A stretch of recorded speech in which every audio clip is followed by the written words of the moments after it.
खोलुछि नवीन अमलर LED street light दुर्नीतिर महागुमर। भुवनेश्वर मयूरभंज और जाजपुर तीन ठिकादार को गिरफ्त करिछि विजिलेंस। तीनिटी संस्थार तीन कार्यनिर्वाही अधिकारी को गिरफ्त करा जाइछि। गिरफ्त अभियुक्त हेले गिरिजा शंकर दास, धरणीधर साहू और विभूति रंजन विश्वाल।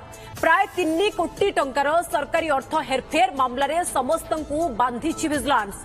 2021-23 रे आम गां आम विकास योजना अधीन बड़ दुर्नीति होइथिबा जणा पड़िछि। केन्दुझर, नयागढ़, जाजपुर जिलार 50 स्थान में विजिलेंस रेड करी छानभिन करुछि।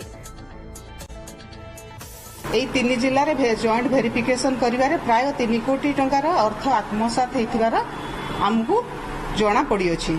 एही मामलारे संपृक्ति अभियोग रे ओडिशा विजिलेंस द्वारा 3 जण कॉन्ट्रैक्टर नाम 3टी केस रजिस्ट्रेशन होइछि। आ सेमान 3 जण को आज हमर अरेस्ट करा जाइछि आ तांको कोर्ट चालान करा जाउछि।